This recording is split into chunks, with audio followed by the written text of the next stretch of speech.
સમજણા નહીં કે આ તો મારો માડીનો જયો વી રહ્યો, મારો મામેરાનો પૂરના રહ્યો, મારો રાખડીનો બાંધના રહ્યો, મારો તોળાનો હાબળ મારો આવ્યો છે.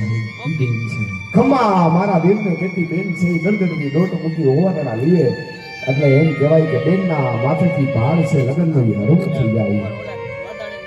અને સાહેબ હાહરિયાની અંદર દુઃખ પડે બેચરભાઈ તો માડીનો જયો વીર હોય તો એના ખંભે માથું રાખી અને બે આહુડા પાડી લેવાય. પણ સાહેબ જેને માડીનો જયો વીર નથી બેન કોણ પણ આહુડા પાડી સાહેબ. આ ઈ પ્રસંગ આવીને ઉભો છે. બેન સગુણા એ અજમલ રાજાના દીકરી નથી સાહેબ, એના મોટા ભાઈ એના દીકરી છે. અને દગાથી જ્યારે ખૂન થયું ત્યારે જાતિ વેળાએ અજમલ રાજાને કોલ આપીને ગયા હતા કે અમારી દીકરી સગુણા છે ને પાડી પોષીને મોટી કરજે, જગતની અંદર કોઈને ખબર ન પડે કે આ મારી દીકરી નથી. આ ઈ બેનબા છે. ત્યારે કારણ કે દીકરી વિશે કહેવા બેસી તો દિવસોના દિવસા ટૂંકા પડે, રાતોની રાતો ડૂબી પડે. દીકરી છે તો જગદંબાનો અવતાર છે.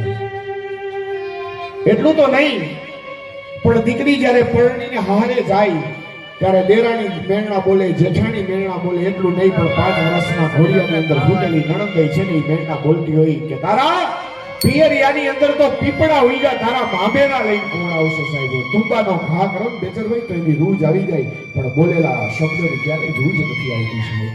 ઈ બેન છે. બેન ત્યાગની મૂર્તિ છે, બેન કરુણતાની મૂર્તિ છે, બેન છે એ સ્નેહની સરિતા છે સાહેબ. એટલે જાદુ તો શું કેવું હોય.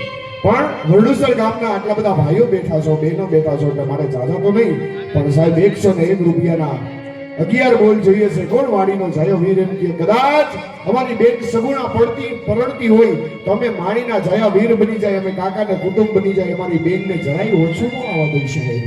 હે આ તો ધર્મદાના કાર્યની જે ગાડી છે, બાપાનો લીલો નેજો લઈને નીકળ્યા છે. જે કઈ રૂપિયા આવે ધર્મદાના કાર્યની અંદર વપરાય છે સાહેબ. એવું જરૂરી નથી કે એકડે થટ માણસો હોય તો જ મંડળ રમવાની મજા આવે, પણ સાહેબ 5 સમજદાર અને 5 સમજુ માણા બેઠા હોય ને તો એ આખું મંડળ છે એ પરિપૂર્ણ થઈ જાય. એવું જરૂરી નથી કે આખું ગામ બેઠું હોય તો જ મંડળ રમી શકાય. 5 ખાલી સમજદાર વર્ગ બેઠો હોય, 5 ખાલી માણા બેઠા હોય ને તો એ સાહેબ મંડળ રમવાની મજા આવે. અને એવા સમજદાર અને માઢુડા માનવી બેઠા છો ત્યારે કહેવાનું મત થાય હસા ગિરિવરજા મોરલા કંકણ પેટ ભરા, હસા ગિરિવરજા મોરલા કંકણ પેટ ભરા.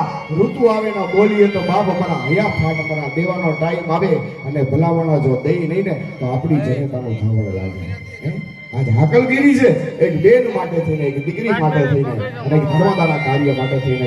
એટલા બધા ભાઈઓ બેઠા છો, કોઈનું રૂવાણું ડગતું નથી કે આલીઓ કદાચ બેનબા સગુણા પરણતી હોય તો આપણે માડીના જયા વીર બની જાય સાહેબ. આલીઓ આ 101 રૂપિયા કાલ હવારે પાટું મારી અને સાહેબ કાલ હવારે પાટું મારી આપણે મર્દ મુછાળા છીએ. અમારા બેનો કદાચ જો આવીને 100 રૂપિયા દઈ જાય તો આપણે તો મર્દ મુછાળા છીએ. કાલ હવારે પાટું મારીને ત્યાં 500 રૂપિયા લઈ આવી સાહેબ.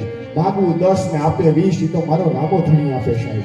હે કારણ કે આટલા બધા માણસો બેઠા છો, ભાઈઓ બેઠા છો અને જો રોવાણું ન ડગે તો ભલા મણા એમ કહેવાય કે ત્યારે અમારા ગુરુ છે, અમારા લોક સાહિત્યકાર છે, એ કહે છે કે જણનારી જણ તો 3 નળ જણજે. બેચરભાઈ આવો સમય આવે ને ત્યારે અમારા ગુરુ ટકોર કરે એ માને કે જણનારી જણ તો 3 નળ જણજે. કા સૂર કા દાતાર ને કા ભગત નકર રેજે વાંચણી, તારું મત ગુમાવીશ નૂર ભલા મણા. હે માઈ કાંગલા સાહેબ શિવાજીને કોકે કીધું કે મારે શિવાજી જેવો છોકરો જોઈ છે ત્યારે કીધું કે એના માટે થઈ અને પેલા તારે માં જીજાબાઈ બનવું પડે તો તારા કોઠે શિવાજી ઉત્પન્ન થાય, નકર શિવાજી નો થાય સાહેબ. માઈ કાંગલા